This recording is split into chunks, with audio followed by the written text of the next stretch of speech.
Hi, this is Zach Meir with the Bulletin Board Heroes here at Zach's Traders Cafe for Tuesday, the 4th of July, American Independence Day.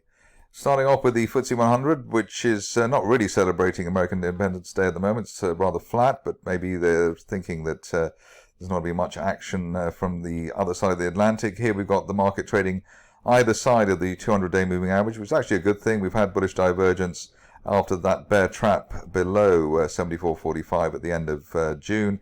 So it does suggest that this current stalemate will result to the upside, initially up to 76.10 and that April resistance line, and then up to the 50-day line, 76.50, but really looking for the market to break that April resistance line and head up to 7800, hopefully by the end of the month. On the downside, the worst we're expecting would be down towards 74.50 if things go wrong. On to the DAX, which has been leading the way over recent weeks. Not so good today, though. We're back at the 50-day line here at the moment. Had an attempt to break into the upside, but the current situation is that 50-day line around 15,000, well, basically just under 16,000.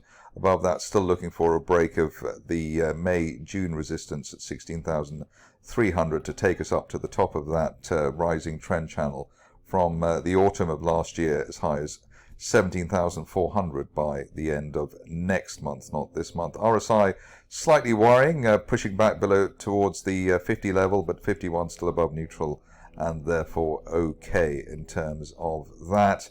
Worst that we're expecting on the downside if we do break down 15,600 and that late May support. Moving on to the Dow, which obviously is well, at least finished the week on a good note. Last week we had the gap to the upside, and looking for this market to hit the top of that March rising trend channel at 35,000 as soon as the end of this month. Ideally, we remain above 34,000 in the interim, and the worst on the downside at the moment, 33,600 for this market in terms of the expectation. On to Bitcoin, where last time I looked, we were poised in terms of a break to the upside. We had a little spike yesterday up towards 32,000, still expecting this market to consolidate, and then it was consolidate above 30,000 and head up to as high as 35,000 by the end of this month. And obviously when this market moves, it can really move. Ideally, there's the kind of move that we had during March, which was from 20,000 to 30,000. So hopefully we can see at least a mirror of that kind of move later this month. If there is a move to the downside, the worst we're expecting is the 50-day line around 28,000 at the moment, but hopefully we remain above 30,000. Onto the stocks, and quite a extended collection, so apologies for that today. We're looking just for a few situations. First one is Alba Mineral Resources, which has had a decent spike today for the share price. In fact, already, nearly hit the target that I drew early this morning when I was preparing for this. 0.21, 0.22 on the cards for this market, for this stock rather, while we're above 0.15. The key here is to remain above the 0.15 area, as that was resistance on the way down and neckline resistance at the start of the year. So 0.15, the support, likely support there. In terms of the upside, 0.22 there on the chart, and then above that, there's nothing really between there and 0.28, the early 2022 resistance.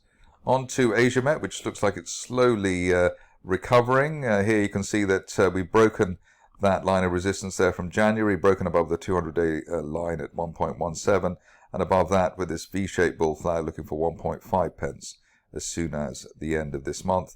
The move is backed by an uptrend line and a bullish divergence line that is in the RSI window from March, which is a plus, and then also the way the 50 and 200-day moving averages are both rising, suggesting they're moving into a golden cross, and the run up to a golden cross tends to be the strongest part of the cycle. Hopefully we'll get a move similar to the one that we had back in January. Moving along to a stock which is making its debut here on the Bulletin Board Heroes. Here we've got Active Ops, which I'd actually never heard of before, which is quite an achievement considering I look at almost everything on the market. Here we've got the second gap since April, and unfull gap to the upside through a rising 50-day line looks pretty strong. It is one of the stronger setups. Also got the 200-day line rising as well. That suggests that we could hit up to £1.05 as soon as the end of this month. So let's see if that new name delivers the goods. Only back below the floor of the gap there, around 83p, really delaying the upside scenario. Moving on to Bushveld Minerals, and here we've had a bear trap rebound from below the initial June support, 3.2p. We're broken above the 50-day line at around 3.5p, and above that looking for the top of that broadening descending triangle at 5.4p as soon as the end of this month. Maybe it might take a bit longer than that, but that's what we're looking at the moment, and ideally we stay above 3.2p in the interim.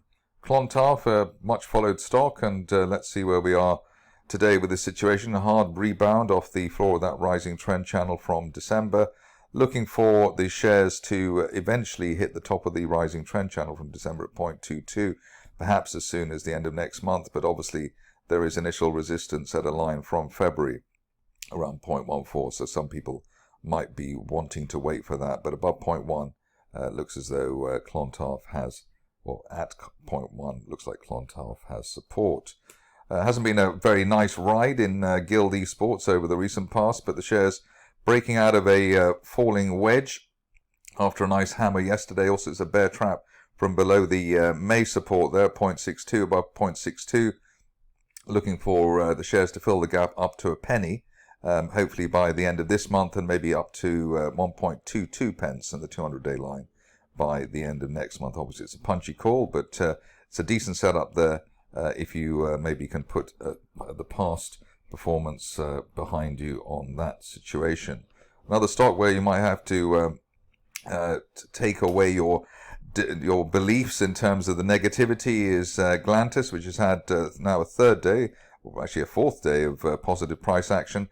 Here you can see there's a rising trend channel in place since the beginning of the year, top of the channel there at 14p, and we're expecting that to be hit over the next week or two, or perhaps even sooner. Looks as though something quite good is happening there for those very strong candles opening at the low and closing at the high, and also the clean break of the 200-day moving average at 10p. Certainly while we're above that, looks as though there's been a sea change at Glantis, and also we've got that extended uptrend line in the RSI window. Moving on to Codal, which I nearly covered yesterday but chickened out of. You'll see possibly why I did that when you see the chart, in the sense that we had a rebound above the 200-day line. That's a signal in itself, but the gap close was not delivered until the end of the day. That was at 0.52, above 0.52. We're looking for the shares to at least head up towards the 50-day moving average at 0.7p, and it's quite a turnaround there, that gap close buy signal that we have had. On to the next situation, which is Petrel, and here the stock looking, well, if we can get the right stock on the chart, here the stock looking encouraging, let's say, with the bear trap from below the old March support again, 1.2p above that. We're looking for the shares to retest last month's resistance at 1.6p, hopefully over the next week or so. Big picture target maybe by the end of next month up to 2.4p if everything goes according to plan. We've had good, strong bullish divergence there, so lower low there for June, but higher RSI trace, and that is impressive in technical terms. Stock which I have been covering, or at least looking at rather, over the recent past is Rainbow Rare Earths, and it always looked as though the shares were turning around with that break of that trend line there from back in February around 9p, but we had the big kick to the upside today. What's interesting here is that there is a line of resistance to be cleared at around 13p above that, looking for the top of that broadening triangle from back in April last year as high as 17p, hopefully by the end of this month. And while we're above 10, the target of 17 plus is in force. Bullish divergence line as well, so that should help, and that already has helped the shares turn around. Another new stock to the collection is coming up, and it's Through Vision, and here we've had a break of a trend line which has been in place since April last year at 26p. Above that, looking for the top of a rising trend channel from last summer as high as 40p, and that could be seen as soon as the end of this month. Looks as though something positive is going on there. Moving along to a stock which has not been so positive in the recent past, but may be finally delivering a turnaround. Looks like a bear trap here at Extract Resources, 1.3 pence, the old March support.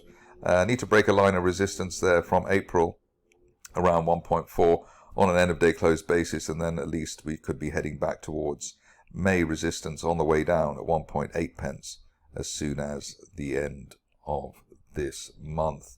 Going into the last three in this rather marathon session, Versarien, update from the company today with its turnaround strategy.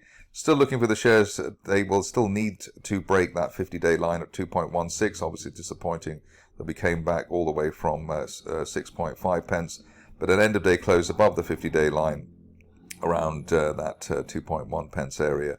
And we could be heading to the top of that rising trend channel from March as high as 4 pence by the end of next month. On to Verditech, which has got a strange configuration at the moment. Looks like we've got a rising trend channel, or sort of floating rising trend channel above the 200-day line at 1.08 pence, above 1.2 pence and recent June support.